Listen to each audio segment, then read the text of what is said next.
Clark, I just realized I have zero in retirement savings and I'm getting old. Good morning to you too. I'm serious here. My plan was either to win the lottery or just keep working forever. Yeah, that is not a great plan.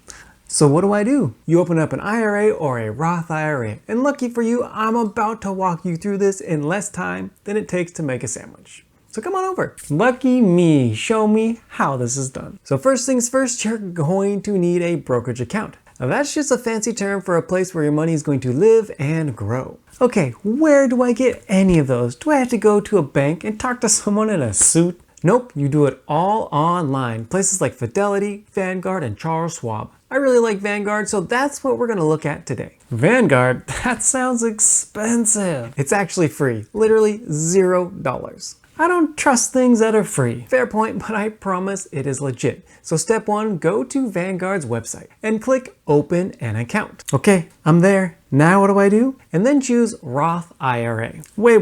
Roth IRA or traditional IRA? Are you setting me up to fail here? What's the difference? I made a whole video explaining this. It is linked in the description below, and if you need help deciding between a Roth and a traditional, I suggest watching that.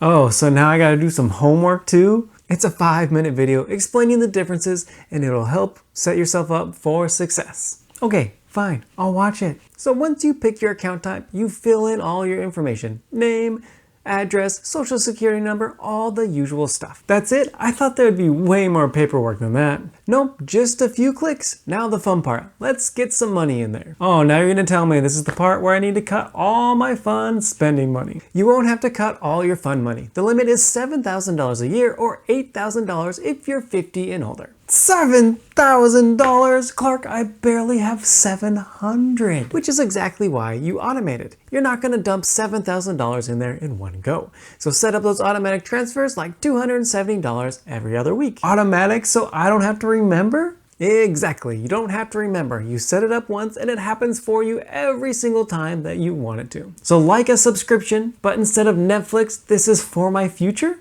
That's exactly right. I do bi-weekly deposits, and by the end of the year, my account is maxed out without even having to think about it. Okay, that's actually smart. I'm gonna start with that $270 every other week. I spend that much on takeout anyways, and I'm just gonna start cooking more food at home. Perfect, there you go. Now that we have money in the account, what do we actually buy within the account? Bitcoin, lottery tickets, a really good stock pick for my cousin? Oh, no. You're gonna buy low-cost index funds like VOO or VTI. VOO, VTI? What in the world are you talking about? Those are ticker symbols. VOO tracks the top 500 companies in the US, and VTI is even broader than that and tracks the entire stock market. So you're saying I'm not picking individual stocks and I don't need to be a Wall Street genius? Nope, by buying these index funds, you're getting a small part of a ton of different companies. It's diversified, it's boring, but it works. This sounds way too easy. Exactly, and the fees are extremely low, like 0.03%. So you're not breaking the bank on fees here. Okay, so I pick VOO or VTI and set up automatic investments, and then what? Then you just leave it alone. Leave it alone? That's it?